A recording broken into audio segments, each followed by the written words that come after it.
He thought I would beg him to stay. The morning I sold our house, the sky over Maplewood Drive looked painfully ordinary. Pale blue stretched over quiet rooftops and neatly trimmed lawns as if nothing in the world had shifted overnight. A moving truck idled at the curb, its engine humming like a distant memory I could not quite place, while two young men carried the last of the boxes down the front steps I had scrubbed every Saturday for 42 years. I stood in the doorway with a clipboard in my hands, signing my name for the final time as Helen Whitmore, homeowner wife, the woman who had believed stability was something you could build brick by brick if you loved hard enough. The buyer's agent smiled politely, the way strangers do when they sense something solemn but don't know the story behind it. She said something about a smooth closing and congratulated me on the excellent offer, cash, above asking price, a miracle in a market that had been sluggish for months. I nodded, folded the papers, and watched as the sold sign was hammered into the soft patch of earth where Daniel had once planted tulips for our 20th anniversary. I remember thinking how strange it was that wood and metal could erase a lifetime so quickly. Just 48 hours earlier, I had been standing in our kitchen wearing a navy blue dress that still smelled faintly of lavender from the sachets in my closet, arranging white roses in the crystal vase we had received as a wedding gift back when crystal meant permanence and vows meant forever. I had baked his favorite lemon pound cake, measuring each cup of flour with the same careful devotion I used when our children were small and sick with fevers, believing that love was a series of quiet acts no one applauded but everyone felt. My phone buzzed against the marble countertop, the sound sharp enough to slice through the soft music playing from the radio. I wiped my hands on a dish towel and glanced at the screen, expecting a message about flight delays or traffic, or some small inconvenience that would give me an excuse to light the candles later than planned. Instead I read the words that rearranged the shape of my life in a single breath. I'm taking my mistress instead. No apology. No explanation. Just. That cold, efficient sentence delivered from somewhere between gate numbers and departure boards, as if 42 years could be reduced to a scheduling conflict. For a moment I thought the room had tilted, that perhaps I was dizzy from the scent of roses or the heat from the oven, but the kitchen remained perfectly still, sunlight spilling across the polished floor in golden rectangles that felt almost mocking in their calmness. I did not cry. I did not call him. I set the phone face down beside the cake and removed my wedding ring with a steadiness that surprised even me, placing it carefully next to the sink as though it were a fragile heirloom instead of a promise already broken. Outside, a lawn sprinkler clicked rhythmically, sending arcs of water into the air like applause for a performance I had never auditioned for. I remember noticing the small things then, the faint scratch on the dining table from the night our youngest son dragged his toy truck across the varnish, the indentation on Daniel's favorite armchair where he had spent countless evenings pretending to read while secretly watching me move through the room. Memory began lining up like witnesses in a quiet courtroom, each detail testifying to a truth I had refused to see. The late business trips that stretched from 3 days to 10. The unfamiliar cologne lingering on his shirts. The way he had started locking his phone, smiling at messages he never shared. I had told myself marriages evolved, that love changed shape with age, that loyalty was something you simply kept choosing even when it felt heavy in your hands. Now, standing there in a dress meant for celebration, I understood that choice had never been mutual. I walked to the window and watched a delivery van crawl down the street, its tires crunching softly over fallen leaves, and I felt something inside me grow unexpectedly clear. Not rage. Not despair. Just clarity, like the moment a storm passes and you realize the landscape has been altered forever. I picked up the phone again, reread his message once more, and then opened the drawer where we kept our financial documents, the place I had avoided out of habit, out of trust, out of a lifetime spent believing partnership meant shared responsibility without suspicion. As I flipped through deeds and statements, the realization settled over me. With a quiet finality, the house, the one we had built together in theory and in sweat, was legally mine. Years ago, for tax reasons Daniel barely remembered, my name alone had been placed on the title. He had laughed about it then, called it a technicality, kissed my forehead and said paperwork didn't matter between people who loved each other. I closed the drawer slowly, feeling the first faint outline of a plan take shape in the silence. Upstairs, the suitcase I had packed for our anniversary weekend sat open on the bed, its contents folded with hopeful precision. I left it there. Some things, I decided, did not need to be unpacked to be understood. By the time his flight would land and his laughter would echo through someone else's borrowed happiness, the life he thought he was returning to would already belong to a stranger. And for the first time in decades, that thought did not terrify me. It steadied me. The first night after the closing felt quieter than any night I could remember, not because the world had grown still but because the familiar sounds that once anchored me were gone, replaced by the hollow echo of an empty house waiting for strangers to fill it with their own lives. I had stayed longer than I needed to, sitting on the carpet in the living room where our sofa used to stand, tracing faint outlines left by furniture that had witnessed decades of birthdays, arguments, reconciliations, and the ordinary tenderness that had convinced me our marriage was unbreakable. The walls looked larger without photographs, pale rectangles marking where memories had once hung like protective shields. I ran my hand across the hardwood floor, feeling the cool smoothness beneath my palm, and wondered how many times I had polished these boards while Daniel talked on the phone in the next room. His voice lowered in ways I had dismissed as professional courtesy. Outside, the sun was setting behind the row of maples at the end of the street, their branches swaying gently in a breeze that carried the scent of freshly cut grass and distant barbecue smoke, a reminder that life continued for everyone else with comforting predictability. I rose slowly, joints stiff from sitting too long, and carried my overnight bag to the car, placing it in the back seat with deliberate care as though I were transporting something fragile rather than the remnants of a life already concluded.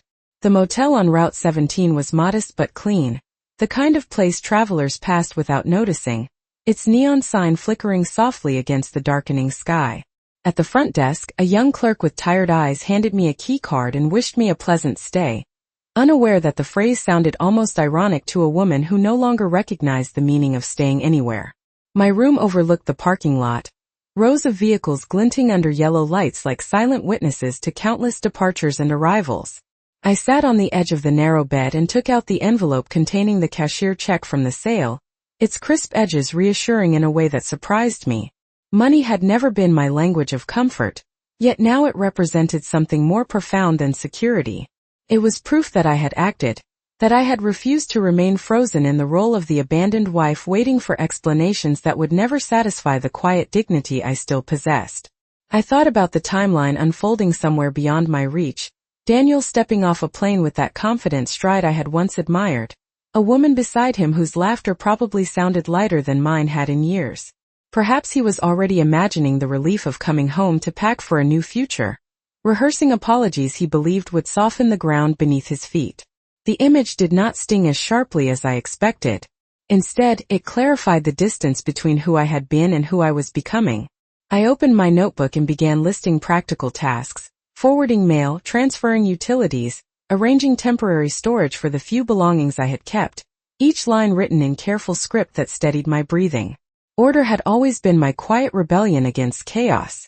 As the hours passed, memories surfaced with unexpected precision, like photographs developing in a dim room. The afternoon he convinced me to refinance the house during the recession, assuring me we were protecting our future together. The winter he spent 3 weeks in California on what he called an urgent project, returning with expensive gifts and an unfamiliar restlessness that lingered in his eyes.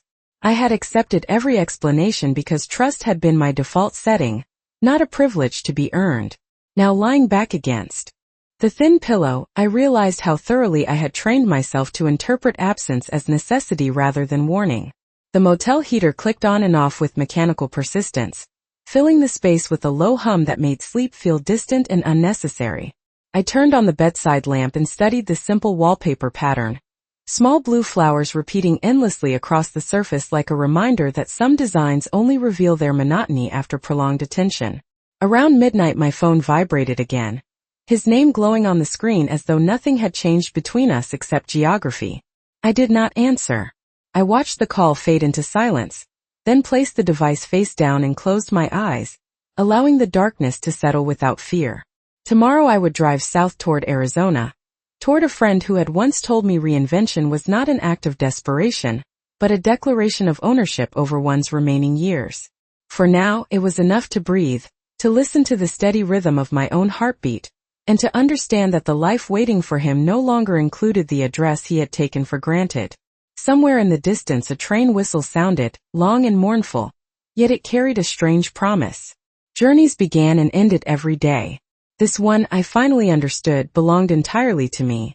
The desert air felt different the moment I stepped out of the car, thinner somehow, as if it carried fewer expectations than the humid mornings I had left behind in New Jersey.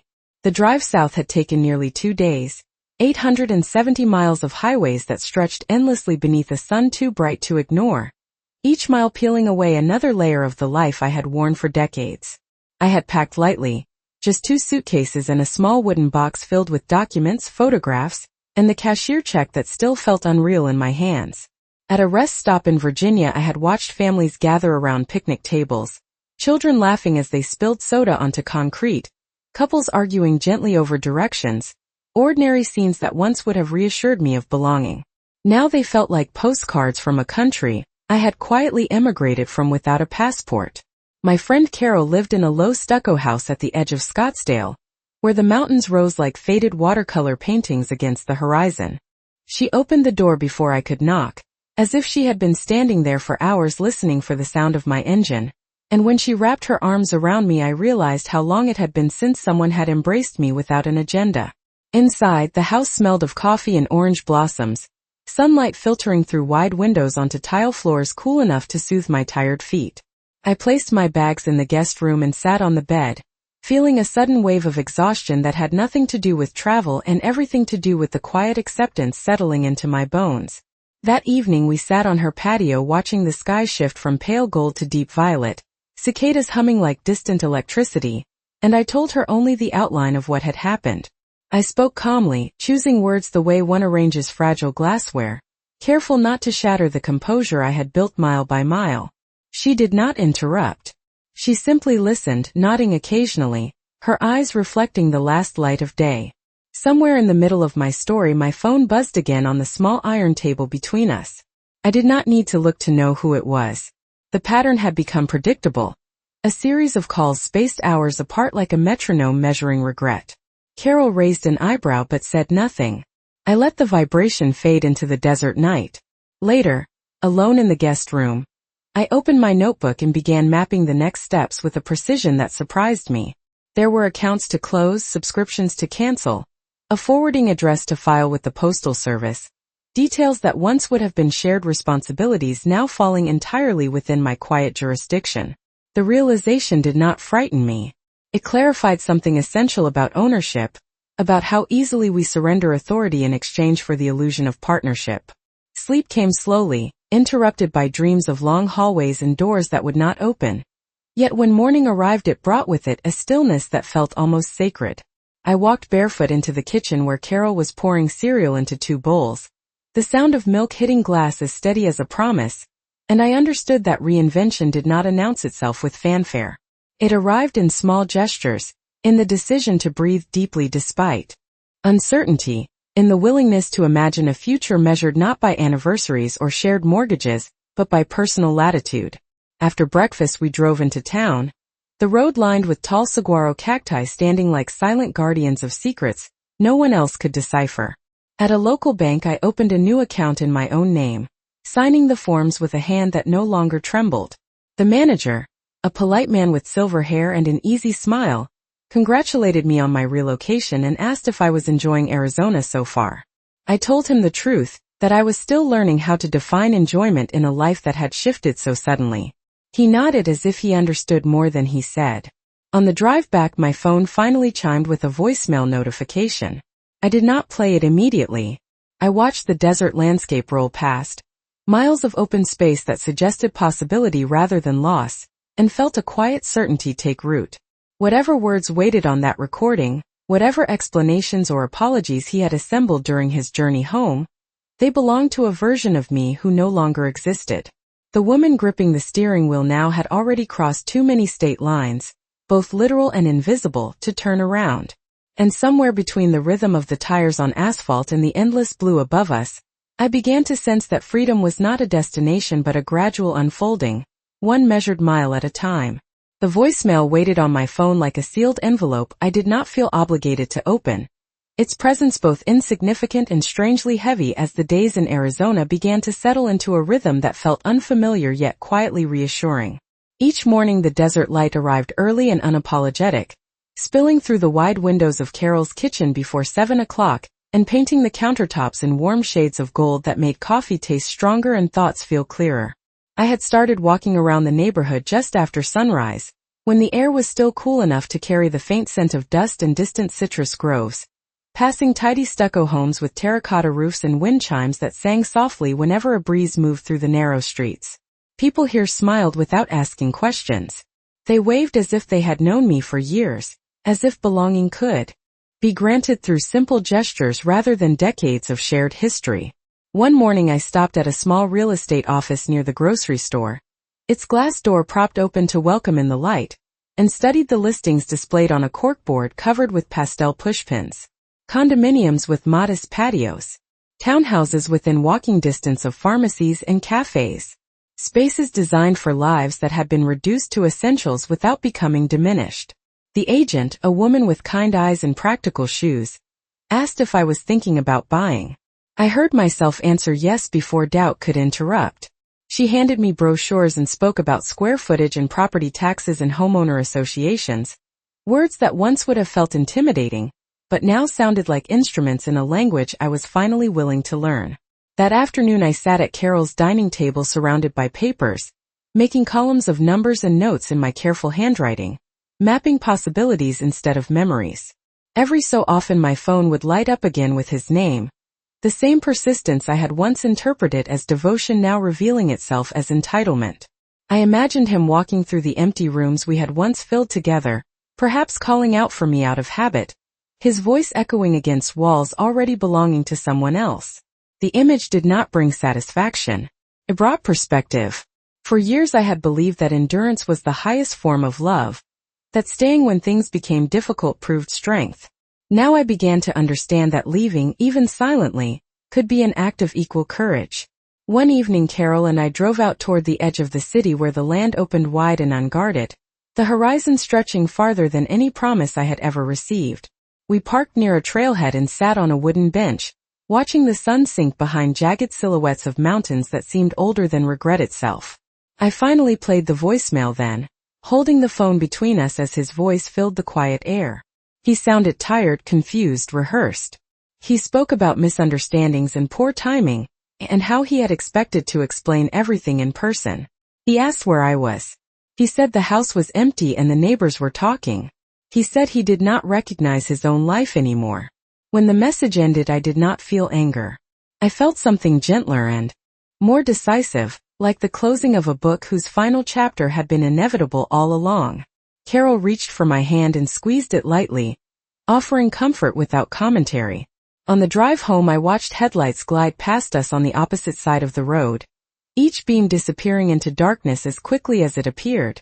And I thought about how many chances we give people to rewrite their intentions before we accept the truth. Back at the house I placed my phone in a drawer and left it there, choosing instead to focus on the stack of brochures waiting on the kitchen counter. Within a week I toured 3 properties, each one revealing small glimpses of a future defined by simplicity rather than sacrifice. In one condominium the patio overlooked a cluster of desert flowers stubbornly blooming against all logic. In another the living room windows framed a view of distant hills that turned lavender at dusk. I could imagine mornings there, reading in a quiet chair, no longer listening for footsteps that never led toward me. The realization felt both fragile and exhilarating. Reinvention, I discovered, did not require dramatic declarations. It required steady decisions repeated until they formed a new foundation. As I signed a preliminary offer on a modest place with sunlit rooms and freshly painted walls, I understood that ownership was no longer just a legal concept. It was a state of mind. Whatever awaited him in the echo of what he had abandoned, it no longer defined the path unfolding quietly beneath my feet. I moved into the condominium on a quiet Tuesday morning, the kind of day that seemed intentionally uneventful, as if the world understood that reinvention did not require witnesses. The movers carried in my few remaining boxes with polite efficiency, setting them down on freshly cleaned tile floors that reflected sunlight in soft patterns I had never seen before. The air inside smelled faintly of new paint and something citrusy from the cleaning solution, a scent that suggested beginnings rather than endings. I walked slowly from room to room, counting steps without meaning to, measuring the unfamiliar dimensions of a life that now belonged entirely to me. The living room was smaller than the house I had sold, but it felt easier to breathe here, as if the walls were not burdened by decades of expectations. I placed my wooden box of documents on the kitchen counter and opened the sliding glass door to the patio, where desert flowers swayed gently in the dry breeze like quiet applause. Somewhere in the distance a dog barked and a lawn mower started up. Ordinary sounds that grounded me in the present instead of pulling me backward into memories that no longer had authority over my days. I began unpacking with deliberate care, wrapping each plate in newspaper before sliding it into cabinets that had never known our shared history. The process felt almost ceremonial, a slow acknowledgement that the past could be honored without being allowed to dictate the future. Around noon my phone, which I had left untouched in a drawer at Carol's house for days, finally appeared in my hands again. I had retrieved it that morning, more out of practicality than curiosity, telling myself there were accounts to manage and confirmations to receive. The screen lit up with a cascade of notifications that documented his persistence in stark digital lines. Missed calls, voicemails, messages that began formal and grew increasingly unsettled as hours turned into days. I did not read them all. I read enough to recognize the shift from certainty to confusion. One message mentioned lawyers. Another spoke about shared investments he could not locate. A third asked if I was safe, as if safety were the currency he had always traded in when explanations failed him. I set the phone down beside the sink and turned on the faucet, letting cold water run over my wrists until the sensation steadied my thoughts. Ownership, I was learning, extended beyond property. It meant choosing which conversations deserved space in my mind. That afternoon a neighbor knocked on the door, a retired teacher named Mrs. Alvarez who brought a small potted cactus as a housewarming gift. She spoke warmly about community meetings and evening walks and the way sunsets here never repeated themselves. I thanked her and listened, grateful for a connection that did not require me to perform gratitude for pain. After she left, I arranged the cactus on the patio table and sat beside it with a cup of tea, watching shadows lengthen across the courtyard. For the first time since the text message that had dismantled my assumptions, I allowed myself to imagine years instead of days. I pictured birthdays spent in quiet celebration, mornings filled with books and late breakfasts, friendships that grew from choice rather than obligation. The thought did not frighten me. It expanded something inside my chest that had long been compressed. As evening settled, I finally opened one of his voicemails. His voice carried an unfamiliar edge, not anger but disbelief, as though the narrative he had constructed no longer aligned with reality. He spoke about returning to an empty driveway, about neighbors asking questions he could not answer, about the realization that paperwork had consequences he had never considered. He said he wanted to meet, to talk face to face, to understand how everything had changed so quickly. I listened without interrupting, even though he could not hear me, and when the message ended I felt a clarity so complete it bordered on serenity. Some explanations arrived too late to alter outcomes. Some regrets were simply acknowledgments of opportunities squandered. I placed the phone on silent mode and set it aside, choosing instead to focus on the small stack of unopened mail that had followed me across state lines. Utility confirmations.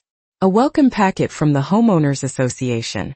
A handwritten note from Carol reminding me that courage often appeared disguised as practicality. I smiled at that, folding the note carefully before placing it in the wooden box that now held only what I truly needed. Outside, the desert sky deepened into a canvas of stars I had never noticed through suburban streetlights, and I realized that freedom was not a dramatic event, but a series of quiet affirmations repeated until they became truth. Whatever storm he was now navigating belonged to a life I had already stepped beyond, one measured decision at a time. The first bill arrived on a Thursday afternoon, slipped beneath my door with the quiet insistence of a reminder that independence came bundled with responsibilities I had once shared without thinking. I picked up the envelope from the tiled floor and turned it over in my hands, studying my own name printed neatly above the new address as if it belonged to someone I was still learning to recognize. Outside, the desert sun pressed heavily against the windows, turning the patio stones warm enough to hold the memory of daylight long after evening would arrive. I opened the envelope at the kitchen counter, using the same silver letter opener Daniel had given me years ago for Christmas, when practical gifts still felt like expressions of care. The amount was modest, easily covered by the funds I had carefully set aside. Yet the act of writing the check carried a quiet significance. This was mine to manage now. Mine to resolve. Mine to understand. I signed my name slowly, noticing how steady my handwriting had become in recent weeks, as if certainty had returned to muscles that had forgotten its shape. Later that day I walked to the community mailbox cluster at the corner of the complex, passing neighbors tending small gardens and watering succulents with patient attention. A man in a wide straw hat nodded as I approached, greeting me with a friendliness that did not require history. I dropped the envelope into the outgoing slot and listened to the faint metallic sound it made as it disappeared from sight, a small transaction marking a larger shift in the architecture of my life. When I returned home, my phone was vibrating on the kitchen table, its persistence no longer startling but still capable of stirring a faint ripple of memory. I watched it ring until the screen went dark, then sat down with a cup of tea and allowed my thoughts to drift back through the years with an honesty I had once avoided. There had been warning signs, subtle at first, like hairline cracks in a foundation you convince yourself will hold. The late meetings that extended into weekends. The vacations postponed for reasons that never quite aligned. The way he had begun speaking about the future, as though it were a destination he intended to reach alone. I had responded with patience, believing endurance was a virtue that would eventually be rewarded. Now, in the quiet of my sunlit kitchen, I recognized endurance for what it sometimes was. A slow surrender of voice. The realization did not bring bitterness. It brought perspective, like stepping back from a painting to finally see the full composition. That evening Carol visited with takeout containers and stories from her book club, filling the condominium with laughter that felt both new and familiar. We ate at the small dining table by the window, watching twilight settle over the courtyard as lights flickered on one by one. At some point she asked if I had spoken to him. I shook my head, not out of defiance but out of clarity. Conversations required mutual timing, and ours had expired somewhere between his departure gate and the sold sign planted in our front yard. She nodded, understanding without needing elaboration, and began describing a hiking trail she thought I might enjoy once the weather cooled. The idea of walking for miles beneath open sky appealed to me more than I had expected. Movement, I was discovering, offered its own form of healing. After she left, I washed the dishes and stood for a moment at the sink, gazing out at the darkened landscape where crickets sang with mechanical precision. I thought about the investments he had mentioned in his messages, the accounts he could not access, the logistical consequences of decisions he had once dismissed as trivial. Responsibility, like gravity, revealed itself most clearly when balance was lost. I did not feel triumph at the thought. I felt a quiet acceptance that actions, even impulsive ones, carried weight.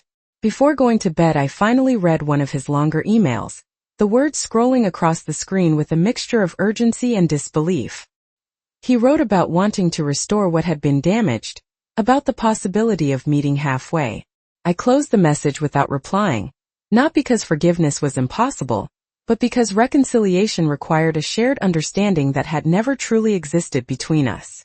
In the bedroom, I opened the curtains to let moonlight spill across the floor, illuminating the simple furniture I had chosen for comfort rather than display. I lay down and listened to the distant hum of traffic on the highway, a reminder that journeys continued whether we acknowledged them or not. Somewhere in the miles behind me, a man was grappling with consequences he had never anticipated. Somewhere ahead, a path was unfolding that belonged entirely to me. And in the stillness between those two realities, I felt something settle into place with gentle finality, like the closing of a door that had remained open far too long. The letter arrived on a Monday, its cream-colored envelope resting among grocery flyers and community newsletters, as if it carried no more significance than a discount coupon. I recognized his handwriting immediately, the deliberate slant of each letter unchanged by time or distance, and for a moment I simply held it there in the afternoon heat, feeling the faint roughness of paper beneath my fingertips. The sky above the courtyard was an uninterrupted blue, the kind that made shadows appear sharper and truths harder to ignore. I walked back inside without opening it, placing the envelope on the kitchen table beside a bowl of oranges Carol had brought over the day before. For hours it remained there, a quiet presence while I moved through ordinary tasks that no longer felt burdensome but purposeful. I watered the cactus on the patio, wiped down the counters, organized receipts into a folder labeled with my own name. These small rituals had become a form of grounding, reminders that life continued to unfold, even when the past attempted to reclaim its place. By early evening, curiosity, or perhaps closure, persuaded me to sit down and finally read what he had written.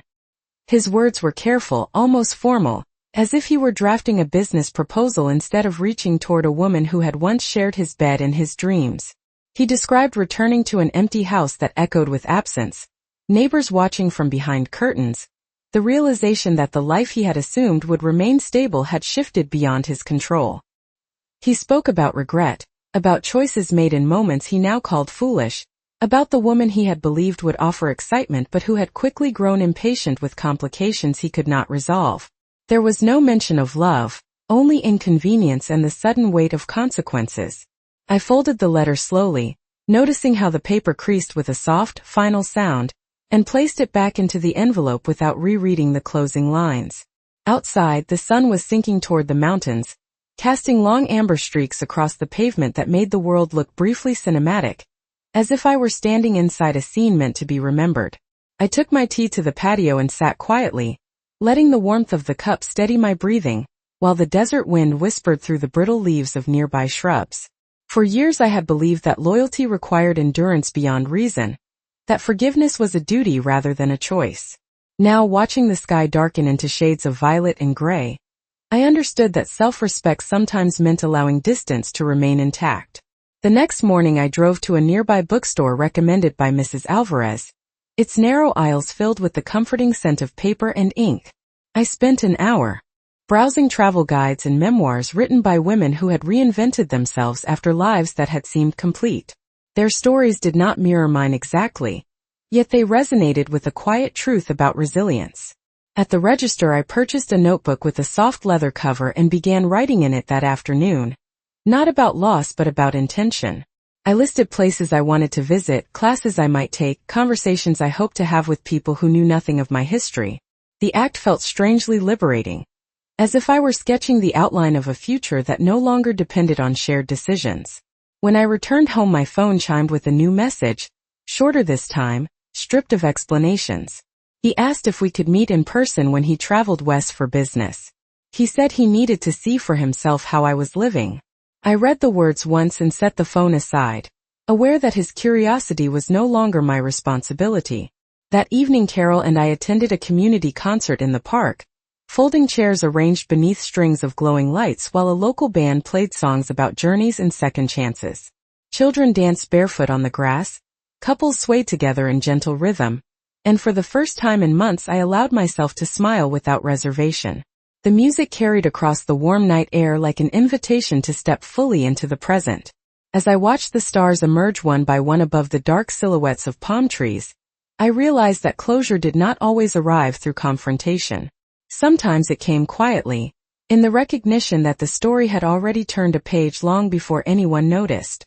Whatever meeting he imagined, whatever words he believed could restore what had been dismantled, belonged to a narrative I had already outgrown. In the steady pulse of drums and the soft murmur of voices around me, I felt the certainty of that truth settle into place, as enduring as the desert itself.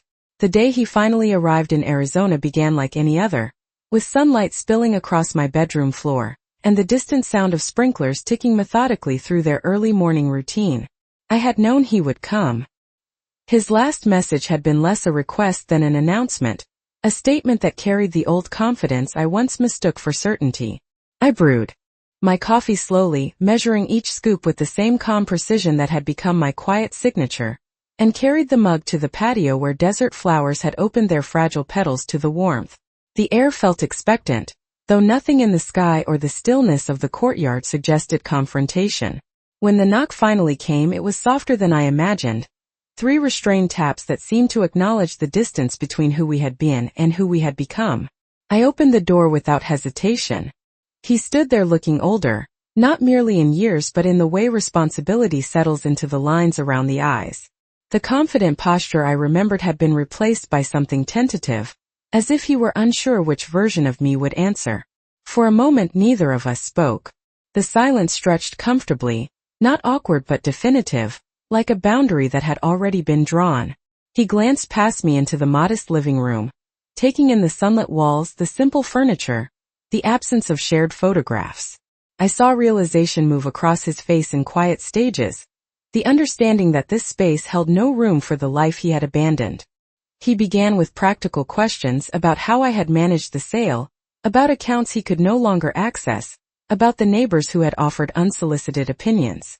I listened politely, nodding when appropriate, aware that the conversation was less about logistics than about his need to reconstruct a narrative that had slipped beyond his control. Eventually his voice softened. He spoke about mistakes, about believing he had more time to explain himself, about discovering too late that excitement fades when it is built on unstable ground.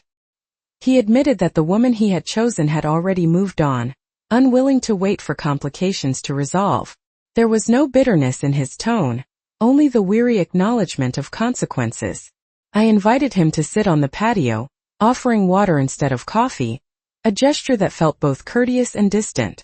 We watched a pair of hummingbirds dart between blossoms, their wings a blur of determined motion. He asked if I was happy here. The question lingered in the warm air like a fragile object neither of us wanted to drop. I considered my answer carefully, aware that honesty no longer required apology. I told him that happiness was no longer something I measured by shared anniversaries or coordinated plans. It was quieter now, found in early morning walks and conversations that did not require translation. He listened without interrupting, his gaze fixed on the horizon where mountains rose in steady silhouettes. When he finally spoke again, he suggested we might try to rebuild something. Not the marriage we had lost, but perhaps a friendship shaped by understanding. The idea did not offend me. It simply felt unnecessary. I explained gently that some structures once dismantled were not meant to be reconstructed. Not out of resentment but out of respect for the lessons they revealed.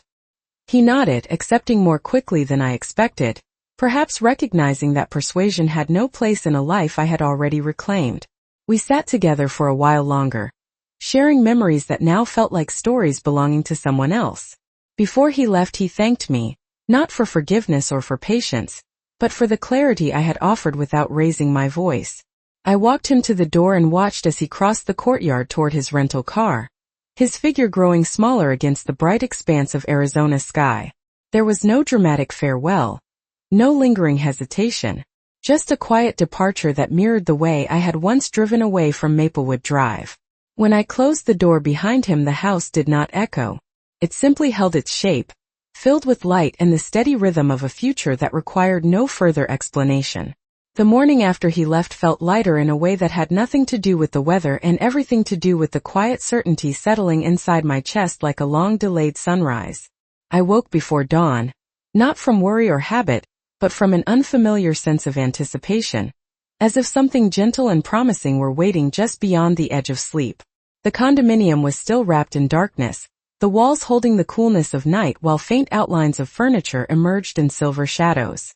I walked to the kitchen and brewed coffee, listening to the soft drip of liquid filling the glass carafe, a sound that had become my personal metronome in this new chapter of my life.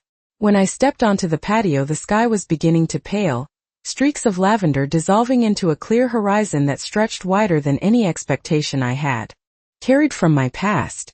A pair of quail moved cautiously along the edge of the courtyard, their small bodies purposeful and unafraid, as if they understood instinctively that survival did not require permission.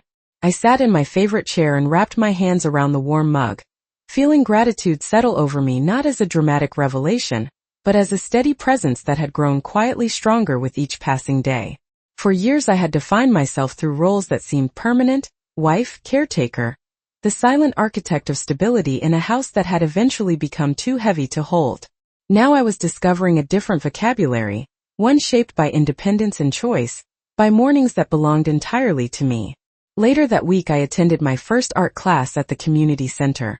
A modest room filled with easels and the faint scent of turpentine where people of all ages gathered to experiment with color and form. I stood at my station with a blank canvas and a palette of unfamiliar shades, uncertain at first how to begin. The instructor encouraged us to paint not what we saw but what we felt, to trust instinct over perfection.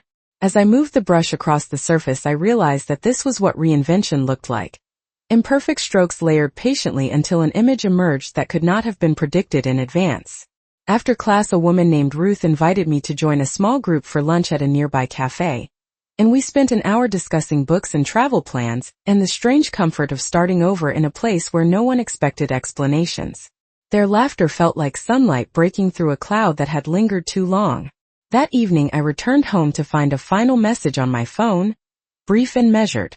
He thanked me for seeing him, for speaking honestly, for showing him a life that existed beyond regret.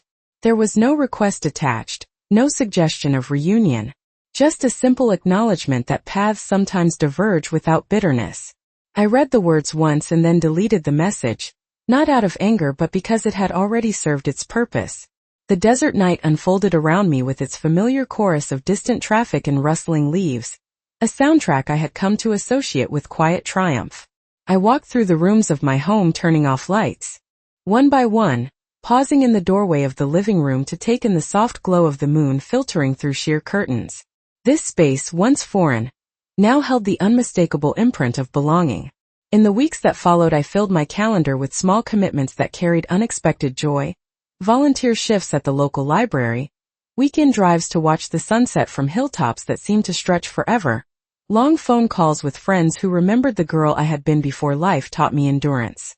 Each experience layered itself gently over old memories, not erasing them but transforming their weight into something manageable. On a clear Sunday morning, I took a solitary hike along a desert trail lined with tall saguaros standing like quiet sentinels of time.